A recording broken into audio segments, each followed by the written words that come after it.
Hello and welcome to another TFHB React. Today we are reacting to the 1968 European Cup final played between Manchester United and Benfica at Wembley. Massive match held just 10 years after the Munich Air Disaster. What can you tell us?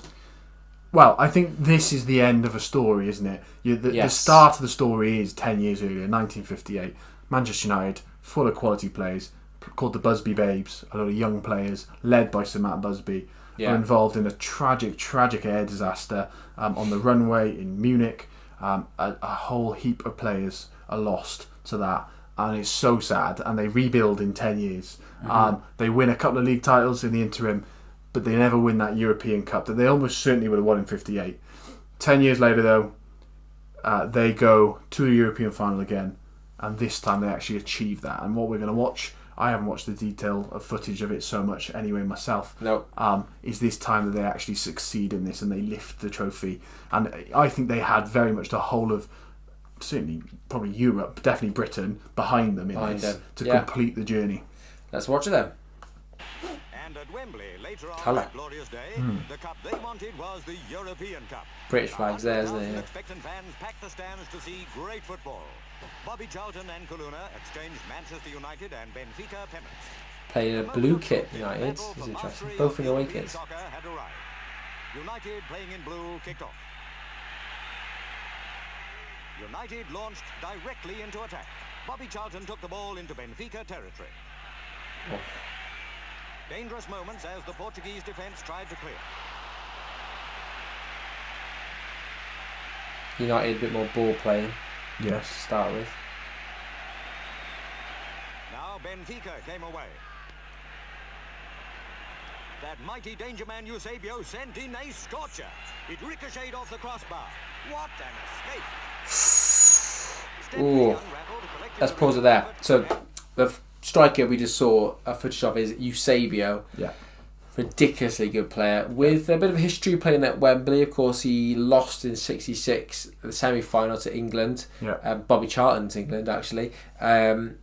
He was top scorer of that tournament though with 9 goals. He'd won the European Cup in '62. Yeah. I think he lost it again in maybe '66 final to Real Madrid. Yeah. And then he's here again, and he is, as the commentator just said, what a player he was. He really was, yeah. Mozambique by birth. Adopted by Portugal in terms of because of one of the colonies then, but a phenomenal footballer who really changed the way that people viewed African football in some ways too, because he was African, and he was brilliant for Benfica all throughout the 60s. Comes in the early 60s under Bela Gutmann, and then really dominates for that whole of the decade. Like you said, he was brilliant in England in '66. The English fans here will have known him. They will have remembered him, and would have been excited to see him play. And like we saw there, he's a dangerous player. Got United moving. George Best fell foul of the first of a series of savage tackles. Oh, I bet he had a few big tackles played on that day, didn't he? Tricky player. That's the comb over. Glorious. He seemed to be a target for the stop them at any cost Benfica defence. Italian referee Lobello let that going down quite easy, mine as well, isn't it? had the advantage, but met a stonewall United rearguard. They're getting back behind the ball, aren't they? Charlton's everywhere in his early really well stages. organised, aren't they? They're really well organised. It's that classic opening of a final where it's just like frantic, isn't it? And then no one can get the foot on the ball. This is before red and yellow cards as well, a couple of years before, isn't it? Benfica with the dangerous free kick. But what a great keeper Stepney proved himself. Jack Stepney. Alex Stepney, isn't it? Stepney. Yeah. It was near the end of an unglamorous first half. No score by Unglamorous. I would agree. Tight. Not much, it just looks cagey. It's a classic cup final. Yeah. It's a classic cup final. I mean, the stadium though, Wembley's looking glorious there, isn't it? I mean, it is that old Wembley. Not many better places for a cup final. Yeah, I mean, you've got to put it in its context as well. If '66 England win the World Cup for the first time, years of humiliation, years of rejection, and they finally win it. '67, a Scottish side, but Celtic, certainly cheered on as British at this point, win it in Lisbon. first European side to win the European Cup. So we've got the English first World Cup by British side, first European Cup by the British side, and then back at Wembley, Manchester United, the English team are here. And so for a run of a couple of years, really, the end of the 60s, English football is really asserting itself on the European stage. There we are. The eyes of the world on both teams and the hopes of every Briton behind United, the second half got underway. The Busby boys seemed far. No, they don't play it, do they, back for the long ball over to the left. They always just try and dribble it straight away to the goal. It's very much attack, isn't it? Attack. Yeah. Just try and get the ball towards their goal. There's no playing it back along the defence. Oh, Best, so good.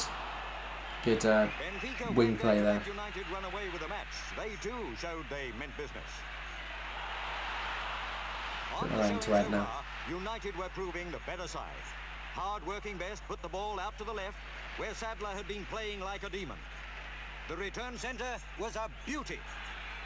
Charlton headed it home. Oh, that's a really good header, isn't it? Great header. Oh, directs it in. Fantastic goal. I've never seen much footage of Charlton, but I'm very impressed. He's everywhere in this game, isn't he? A really good header as well. Oh, double save. You think that would have been 2-0? Benfica pulled off a beauty through Grasser. Equaliser. Good finish. Very good finish. And this, I think it was extra time, wasn't it? Wow, what a save towards the end as well. Keeping him in the game. That's quite nice. Good respect there from Eusebio, isn't it? You wouldn't see that now, would you? No. Clapping the keeper. You might see a sarcastic clap now. Yeah. Well, after the game, you'd have the hugs, but yeah, mid-game to go on. Fair play. Good. Yeah, good. I was quite impressed by that, because I bet he was inside seething that he'd missed that chance. 90 minutes up and still deadlocked. If you make the referee there. But the fans win. With an extra 30 minutes of play ahead, bumps, bruises and tired muscles ached like they look tired. Yeah. No subs, I'm presuming again at this point. So. Robbie Styles, fantastic midfielder as well. 15 minutes it was. Stepney collected and fed his forward. Keepers are a good game, aren't they? They're everywhere. Oh. George Best rounds the keeper, slots it home. We stopped with Eusebio earlier. Now, do you want me to talk about Charlton now? But George Best, go on. Iconic. Yeah. Not just for what he did on the pitch, but off the pitch. He was known as the fifth Beatle. Obviously, Britain in the 60s is the Beatlemania, isn't it? It's the British invasion of America as well. Britain is, it is where the world wants to be. The swinging 60s is Britain, isn't it? Yeah. Everyone wants to be there. He then is so good on the pitch, but he has his life then off it, where he's into the drinking and he's into the parties and the women. But he was a fantastic footballer. Yeah. Maybe could have been even better. Yeah. But I think this final has also shown that he is everywhere. His quality, yeah. And Northern Irish as well, so perhaps didn't get his chance on the world stage. Very good point. Things like that. But certainly, when you look at footage, when you hear people talk about him, they cannot speak highly enough of Best. Found through that programme of Manchester United, going out and scouting places like Northern Ireland, small villages and towns in Northern Ireland, and finding him, bringing him over, seeing he was incredibly talented, and promoting him because of things like Munich, where they need to promote players quickly. He comes through the youth academy system there, and is a very, very impactful footballer, like you said, in the whole of the 60s. The lifestyle obviously, shortens his life in the end, but at the time it was also what made him a superstar.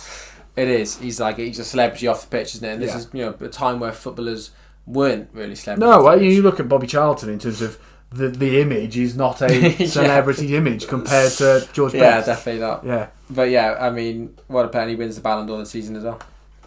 The lead, and that wasn't all. The Busby babes were raring to go. They hammered Benfica. Oh,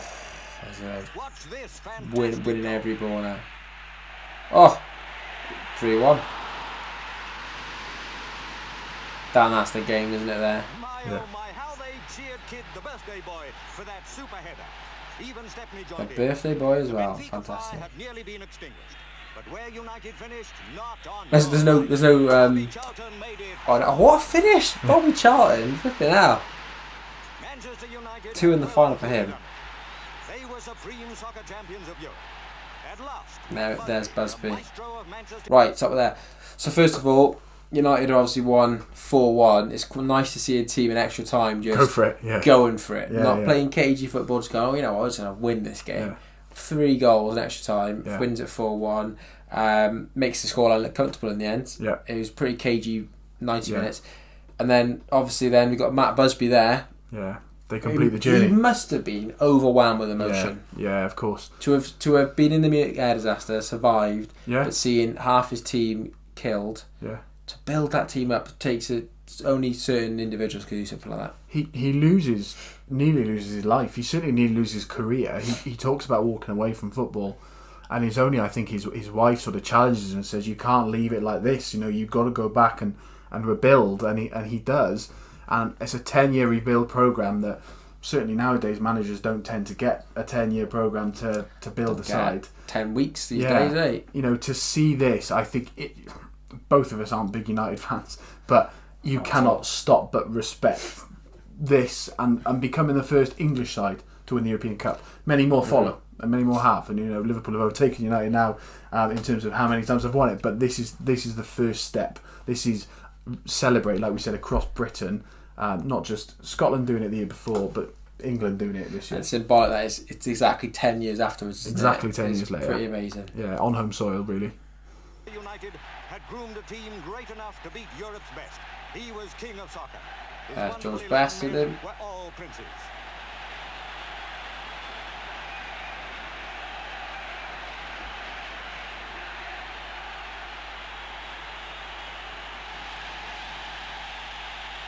You see, team spirit is clearly very strong there.